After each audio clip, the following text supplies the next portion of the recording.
Hello everybody, this is Dr. Flight, and what we're going to do is spend a little bit of time talking about auctions. And specifically, the reason why this is important is because dynamic pricing is a situation where we allow prices to change based on individual consumers. So as we move forward, that's going to be a really important concept, and auctions are one of the mechanisms we use to be able to allow prices to fluctuate or change in a dynamic way to reflect demand. So an auction is a market mechanism by which a seller places an offer to sell a product, and buyers typically make bids and sequentially and competitively make bids until a final price is reached. This could be viewed in an opposite arrangement as well, where a buyer places a request and then sellers bid for the business as well. But the point is that you have buyers and sellers, and typically one of those are actively placing the amounts they're willing to spend based on how much they want the product. And again, it's a demand-based type of thing. Now, there are many different ways auctions have happened and do happen out in real life, and there are lots of different mechanisms. We know that they're offline, of course, with auction houses. Online auctions happen a lot, of course, and then public auctions and private auctions. Private auctions happen more often when there's a high dollar amount and the bidders have to be vetted so that they're actually legitimate buyers or have the potential to buy. Um, but back to this whole idea of people paying exactly what they're willing to pay. If you'll recall, there's an idea of a budget that consumers have and a demand curve. And in this illustration, this line that you see that's sloping is the demand for the product at given price points. And so imagine if you have buyers at different points along this demand curve. This means that we have buyers who are willing to pay different amounts for the product. If we set a fixed price, and if there's only one price available, then not everybody in the market is very satisfied with that particular price. In other words, anybody who is to the right of whatever that price is, that contract price, anybody to the right of this X, for instance, is going to see that as a product that is um, undervalued or underpriced, and then anybody to the left is going to see that price as high or above the amount that they're willing to spend. So the idea of having one set fixed price is really a bad idea if you want to try to get people to pay what they're willing to pay for your specific product. So that's where auctions help come into play and help us figure out a way to get people to pay what they want. So conventional business practices rely on contracts and fixed prices. But what we want to do is shift, if we can, into a way to have our price float or fluctuate to represent the demand that consumers are willing to pay. And this is something we generally think of as dynamic pricing, where prices change based on supply and demand relationships, and they can change very fluidly, like over time, very quickly. Amazon changes prices for their products every single day. Thousands and thousands of products get their price changed every day based again on how many people are showing interest in the product and what sales are like and so on and so forth. So again, it's kind of like the idea of being able to create the mechanism for this to work. That is the biggest challenge of all. Auction houses have done this for many years. There are also different sites online, of course, that do this as well, and that can certainly provide this value. Okay, so what happens with an auction? The way auctions work is basically based on an information kind of thing. Something that's out there is called asymmetric information. Asymmetric information is a deal where you have two different parties, but neither party has complete information, or they don't all have the same amount of information. And that's one of the things that drives auctions in a lot of ways. So let's say you go to the marketplace and you're the buyer. You have a set amount that you're willing to pay, but you're not going to let anybody know that. Like, you're not going to tell the seller, I'm willing to pay X, because that's magically what you're going to end up paying if they can, unless they can get you to pay more. What you want to do is keep that information to yourself and keep it private. And then when you make a bid, the seller doesn't know if that's the most you'll pay or not. They just know you're willing to pay that amount, and you may be willing to pay more, but they don't know because they don't know what your reservation price is or what that amount is you're willing to sell for. So the seller and the buyer both have little bits of information like this, like how much they're willing to sell it for, how much they're willing to buy it for, how much they've paid in the past. They don't know how much other offers have been made on it. Or anything like that. So this idea that each party has specific information and nobody has full information is really, really important. That's actually what drives a lot of the mechanisms here in an auction. We also don't know oftentimes how much quality there may be in the product itself. So there's unknown information there. The seller typically knows the quality level where the buyer doesn't. And you'll see this in automobile sales or used car sales.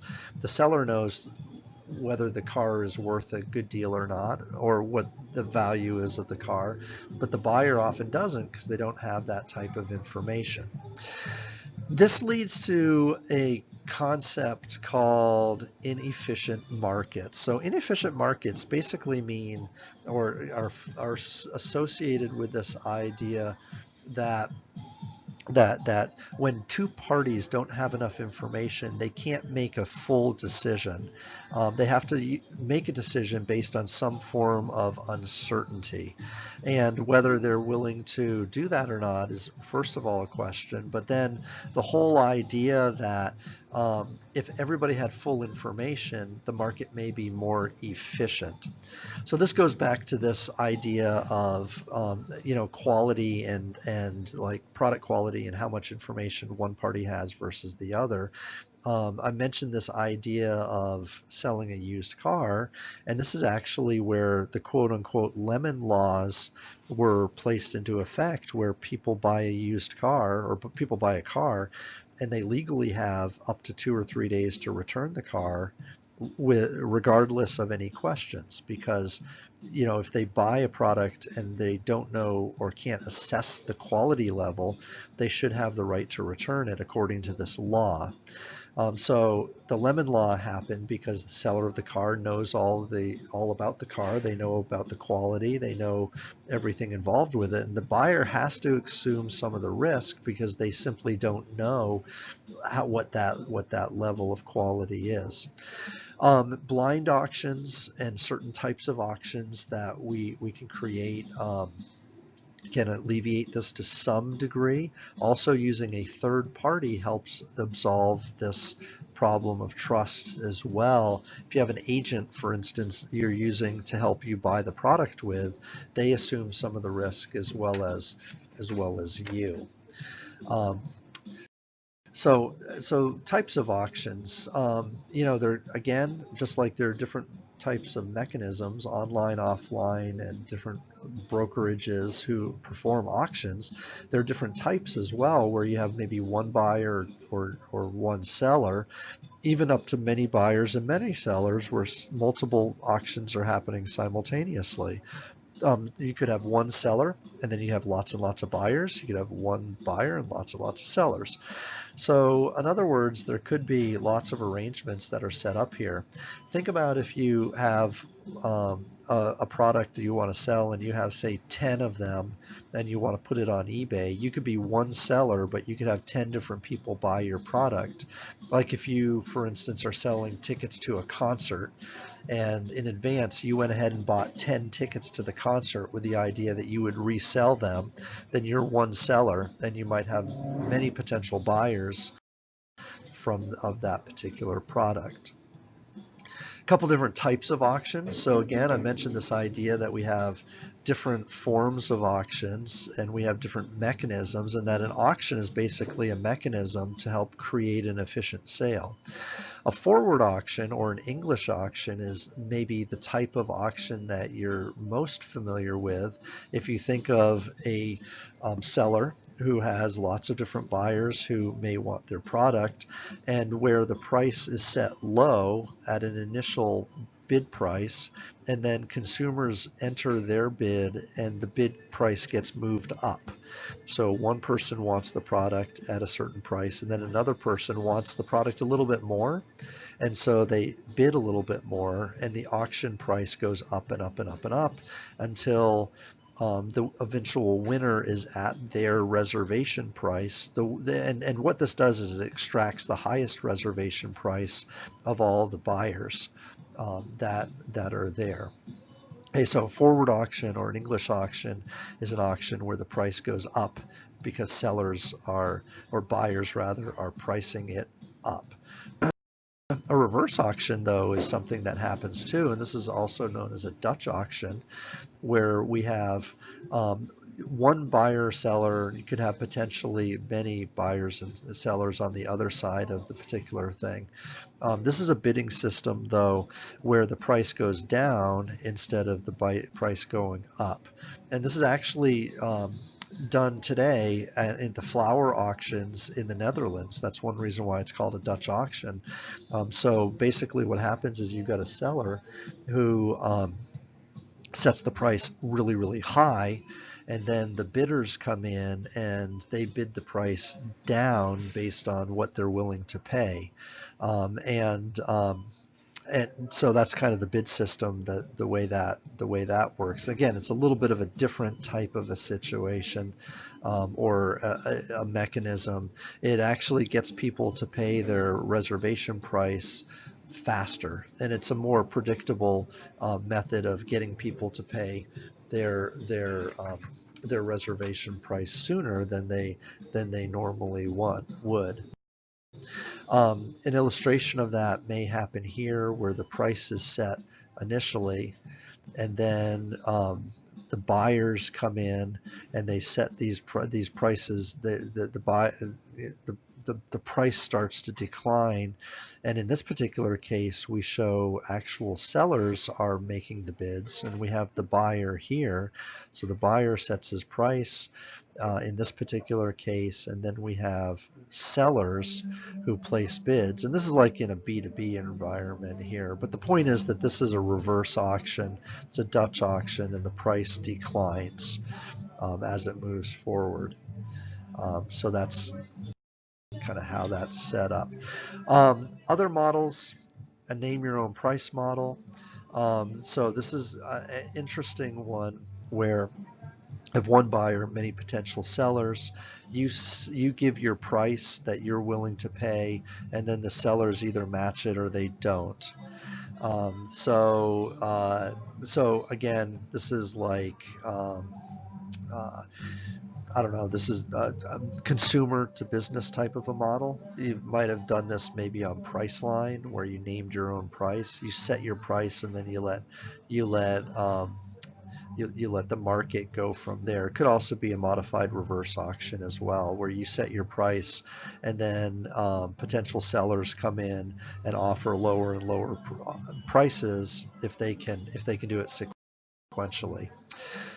Double auctions can happen as well, where you have an agent in the middle, and you have buyers bidding and you have sellers bidding simultaneously. So you have multiple of those, and then the agent masks the identity of buyers and sellers, and they ultimately bring the market together.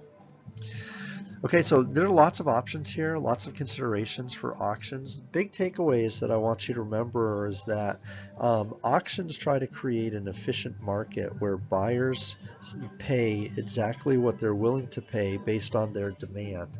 This means that theoretically everybody has a different degree of demand, so theoretically everybody should pay a different price based on how much they want the product. If we're able to create a mechanism to do that, it creates a closer scenario to an efficient market. and it allows, again, us as sellers to be able to extract the most we can out of a marketplace from a profit perspective, but then it also allows the market the greatest amount of participation because people can pay exactly what they want. So again, this is an example of like really, kind of an advanced pricing scenario or perspective. It gets us away from the idea of having to fix our price or have a limited number of prices that would serve an entire market. It almost moves us to what's called micro marketing, where we have a very individualistic perspective or perception of what people should pay in the marketplace. Okay, so this has been just a short review on auctions and dynamic pricing. If you have any questions, let me know. Thanks.